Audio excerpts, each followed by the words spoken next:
ज़मान साहब, नौजवान जो हैं वो आपको बड़ा एडमायर करते हैं। आपने पिछले पीएसएल में बड़ी ज़बरदस्त परफॉर्मेंस का मुज़ाहरा किया। ये आपने जो मुकाम हासिल किया है, यहाँ तक आप कैसे पहुँचे? जी बिस्मिल्लाहिर्रहमानिर्रहीम।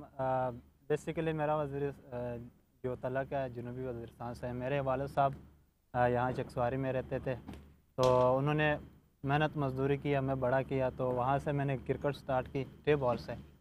तो वालिद से शुरू से तो ये था कि वालिद साहब इजाज़त नहीं देते थे क्रिकेट का। तो इसी तरह मैंने बस चुप चुप के क्रिकेट स्टार्ट की। मसलन ट्रायल दिए अंडर 16 के, अंडर 19 के। तो अल्हम्दुलिल्लाह, तो उसके बाद जब मैं पीएसएल में आया हूँ तो अल्हम्दुलिल्लाह अच्छा परफॉर्म हुआ। तो घर वालों ने भी उसके बाद सपोर्ट करना शुरू किया। तो पीएसएल में आने के बाद घर वालों ने कहा अच्छा अब खेलो। अब खेलो मसलन इतनी उनको तकलीफ़ थी, क्योंकि मैं मीरपुर में होता था, वहाँ हमारा एकेडमी है। तो वहाँ पे मैं मेहनत करता था। मसलन मैं घर नहीं जाता था, डर लगता था मुझे कि घर जाऊँगा घर वाले कहेंगे तुम क्यों न कामयाब हुए, वापस क्यों आ गए हो। तो इसी की वजह से मुझे भी डर भी लगता था, तो घर नहीं जाता था। उधर ही क्रिकेट खेल खेल कर मैंने कहा जब कामयाब ना हो जाऊँ तब घर नहीं जाऊँगा। तो अल्लाह ने कामयाबी दी। तो लाहौर कलंदर ने भी अल्हम्दुलिल्लाह बहुत सपोर्ट किया, इनका भी शुक्रिया अदा करता हूँ। तो बहुत खुशी है ये जो अल्हम्दुलिल्लाह। यहाँ पे ये जो इस वक्त एक्सीलेंस सेंटर में जो ये ट्रेनिंग हो रही है और ये जो यहाँ फैसिलिटीज़ हैं, आपका क्या ख्याल है अगर इस तरह की फैसिलिटीज़ पाकिस्तान के 5-6 शहरों में हो जाएँ तो बहुत से ज़मान खान पैदा हो जाएंगे? जी इंशाल्लाह, क्यों नहीं। जब मैं इधर आया था पीएसएल के 15 दिन पहले हमारा कैंप लगा था। हफीज़ भाई भी थे, शाहीन भाई भी साथ थे। तो इनसे काफ़ी जो एक्सपीरियंस था इनका वो हम हमारे साथ शेयर करते थे, क्योंकि यहाँ पर स्टार प्लेयर आते हैं तो उनसे बहुत कुछ चीज़ें सीखने को मिल जाती है। आकिब भाई भी हैं। तो यहाँ पे हर तरह के ट्रेनर आपको मिल जाते हैं। मसलन प्रॉपर जिम के ट्रेनर हैं, जो बॉलिंग के कोच हैं। तो यहाँ पे इनके लिए बहुत बड़ी बात है कि यहाँ पे मेहनत करें और आराम से पीएसएल खेलें और बड़ी टीम में जा सकते हैं। हफीज़ भाई, आप बताएं कि आपने क्रिकेट कैसे शुरू की थी, कहाँ से शुरू की थी? ये क्रिकेट तो ऑब्वियसली गली मोहल्ले में हम सब ने शुरू की हुई है। लेकिन इशू ये है कि हमारे यंगस्टर्स के पास अपॉर्चुनिटी नहीं है, स्टेज नहीं है और फाइनेंशियल हेल्प नहीं है।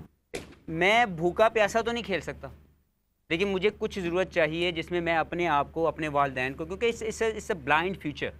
आप 18-19 साल की उम्र के अंदर या 20 साल तक आप या तो पढ़ लिख कर कुछ बेहतर पढ़ाई की तरफ चले जाते हैं, जिसमें आपकी एक क्लियर आपका जो है वो कैरियर आपके सामने नज़र आ रहा है। और जब आप क्रिकेट खेलना शुरू कर देते हैं तो लोग आपको ये समझते हैं कि ये निकम्मा हो गया। या कोई भी स्पोर्ट्स पाकिस्तान में खेलना शुरू कर दें तो हमें, हमारे इर्द गिर्द के लोगों को लगता है कि यार ये निकम्मा हो गया, वेला हो गया। हालांकि स्पोर्ट्स कल्चर पूरी दुनिया के अंदर डेवलप है, अनफॉर्चुनेटली पाकिस्तान में डेवलप नहीं है। जितनी हुकूमतें आई, मैंने अपने दौर में जितनी अपनी लाइफ में देखी, उनकी प्रायोरिटी नहीं थी स्पोर्ट्स की डेवलपमेंट। सिर्फ टाइम पास किया है, उसमें क्रिकेट बच गई अल्हम्दुलिल्लाह। उसकी वजह सिर्फ ये है कि इसकी प्राइवेटाइजेशन इसके काम आ गई और इसका जो नेचुरल टैलेंट पाकिस्तान में मौजूद है वो मर मर के, खप खप के कोई ना कोई बच जाता है। जो बच जाता है उसको ये पकड़ लेते हैं, जो मर गया वो हज़ारों बेचारे पीछे रह गए। लेकिन मसला ये है कि जब आप स्पोर्ट्स कल्चर डेवलप कर देते हैं, जब आप अपॉर्चुनिटी देते हैं किसी भी प्लेयर को, जब आप किसी भी प्लेयर को लुक आफ्टर करते हैं, तो वो एक स्टेज पे पहुंचता है जहां एक प्रोसेस के थ्रू वो शाइन होके एक प्रोडक्ट बन जाती है। हमारे यहाँ पे ये प्रोसेस नहीं बन सका और किसी भी गवर्नमेंट की ये प्रायोरिटी नहीं रही। और मेरे नज़दीक सबसे तो तकलीफ़ मुझे रही वो ये रही कि हमारी जो पिछली गवर्नमेंट थी, इमरान खान साहब हमारे जो प्राइम मिनिस्टर थे, उनकी स्पोर्ट्समैन होने का इस मुल्क को कोई फ़ायदा नहीं हो सका। बाकी चीज़ों का मुझे नहीं पता नफ़ा या नुकसान, लेकिन कम से कम स्पोर्ट्स रिवाइवल जो था वो बहुत इंपॉर्टेंट था, जो नहीं हो सका। किसी भी स्पोर्ट्स को आप ले लें, इमरान खान आप किसी साहब भी ने स्पोर्ट्स को ले लें, वो रो रहे हैं, वो तकलीफ़ में हैं, उनकी कोई लुक आफ्टर नहीं की गई। तो मुझे सिर्फ तकलीफ़ ये है कि कब होगा कि इस मुल्क के अंदर हम स्पोर्ट्स की जो जिस तरीके से स्पोर्ट्स एक सॉफ्ट इमेज पूरी दुनिया में आपको दे सकता है, हम इसको कब स्पोर्ट्स इंडस्ट्री बनाएंगे? क्या कब? वजह है हफीज़ भाई के Imran Khan cricketer prime minister थे, उन्होंने वर्ल्ड कप जीता और तवक्को की जा रही थी कि उनके दौर में क्रिकेट में बड़ा बूम आएगा, लेकिन बहुत से बड़े बड़े क्रिकेटर्स जो हैं, यंग क्रिकेटर्स और सीनियर क्रिकेटर्स, सारे ही उनसे मायूस हुए। उसकी क्या वजह है? देखिए, मायूसी ये है कि उनके आने के बाद जो उम्मीदें थी, मुझे बाकी तरफ मैं नहीं जाना चाहता, लेकिन स्पोर्ट्स के हवाले से मुझे लगता था कि हम में से एक शख्स अगर इस लेवल पे पहुंचा है तो वो ज़रूर उन तमाम कमियों को पूरा करके देगा इस आने वाली जनरेशन के लिए कि वो एक रोड मैप के थ्रू एक्सीलेंस की तरफ जा सकें। अनफॉर्चुनेटली मैं क्रिकेट को जितना, मैं बाकी स्पोर्ट्स को तो अनफॉर्चुनेटली बहुत मुश्किल हालात पैदा किए हुए हैं। क्रिकेट के अंदर जिन लोगों के हवाले की गई, अनफॉर्चुनेटली जो भी लोग वहाँ पे अपॉइंट किए गए, वो लोग सिर्फ मौज मस्ती करके, अपनी पोस्ट की इंजॉयमेंट करके, अपनी अपॉर्चुनिटी को जो है वो अपने ज़ाती मफादात के लिए इस्तेमाल करके यहाँ से भाग भूग गए। लेकिन पाकिस्तान का क्रिकेटर, ये जो बच्चे बैठे हुए हैं, इनकी लुक आफ्टर नहीं की गई, इनको रोड मैप नहीं दिया जा सका। देखें, लाहौर कलंदर की मैं हमेशा इसलिए तारीफ़ करता हूँ कि there is a hope for anyone, कि वो पाकिस्तान के किसी भी जगह पे बैठा हुआ है, अगर उसके अंदर टैलेंट है तो एटलीस्ट ये होप तो दे रहे हैं। किसी को उम्मीद दे देना बहुत बड़ी बात है।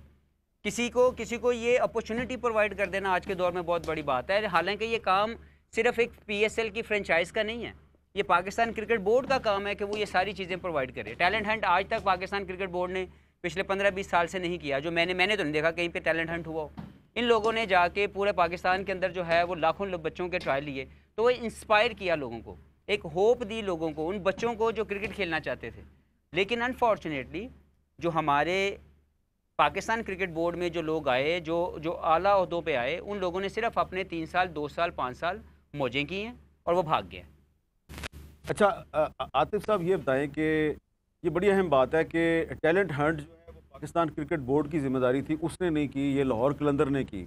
तो इससे लाहौर कलंदर और क्रिकेट बोर्ड के दरमियान कोई सर्द जंग तो नहीं शुरू होगी? होना था कम है कर, उन्होंने तो खुश होना चाहिए था। तो हमेशा रहती है। लेकिन हामिद भाई, आप जो पहले सवाल पूछ रहे थे ना कि हमारे यहाँ स्पोर्ट्स की ज़बूहाली का वजह क्या है, तो उसकी सबसे बड़ी वजह मैं आपको बताता हूँ कि पूरी दुनिया में जो क्लैश होता है वो बिटवीन कंट्रीज़ होता है। पाकिस्तान इंडिया है या ऑस्ट्रेलिया इंग्लैंड है, उसके बाद सिटीज़ के दरमियान होता है। लाहौर कराची आप देखते हैं जब मैच होता है पूरा पाकिस्तान सुनसान हो जाता है। और उसके बाद जो सबसे फेयरेस्ट क्लैश है वो बिटवीन कम्युनिटीज़ होता है, जो मोहल्लों की लड़ाई होती है, जो मैनचेस्टर सिटी है, मैनचेस्टर यूनाइटेड है। और जिस तरह आपने 2 साल पहले आप भी इधर आए और आप मॉडल टाउन की टीम के आप मेंटोर थे। हमने लाहौर को 6 हिस्सों में डिवाइड किया, शाहदरा, भाटी। जब हमने स्पोर्ट्स को जब हम कम्युनिटी से अटैच करेंगे तो आपकी सारी स्पोर्ट्स जो है वो रिवाइव हो जाएगी। और जिस तरह आपने लाहौर कलंदर ने उसको साबित किया, उल्टा मैं आपको बताऊं कि बहस क्या छिड़ जाती है PCB के साथ कि हमारा बच्चा है या तुम्हारा बच्चा है। देखिए, अब जमान खान पाकिस्तान का बच्चा है, लाहौर कलंदर ने उसको प्लेटफॉर्म दिया।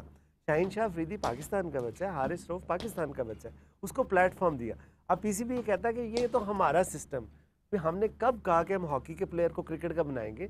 जो बंदा क्रिकेट खेलता है उसी को क्रिकेट का बनाएंगे। देखिए अमित भाई, जो इम्पोर्टेंट काम है ना किसी भी बोर्ड के सेटअप का, वो है इंटरनेशनल अफेयर्स की मैनेजमेंट, पाकिस्तान क्रिकेट की इंफ्रास्ट्रक्चरल डेवलपमेंट और प्लेयर की वेलफेयर।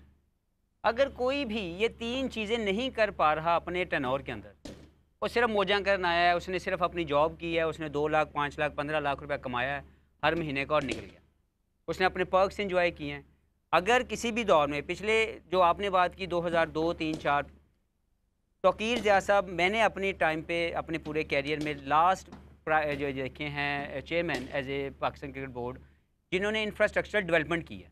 उसके बाद जितने आए हैं उन्होंने जो कुछ भी बना हुआ था या उसको बिगाड़ा है, कि उसको संवारा नहीं है। कोई एक नया ग्राउंड बता दें पिछले 10 सालों में जो नया बना हो, जो बने में हम उनकी लुक आफ्टर नहीं कर पा रहे। बहुत सी ग्राउंडें खत्म हो गई हैं। आप इंटरनेशनल टेस्ट से वेन्यूज़ के अंदर चले जाएं, वहाँ पे वॉशरूम की कुंडी नहीं लगती।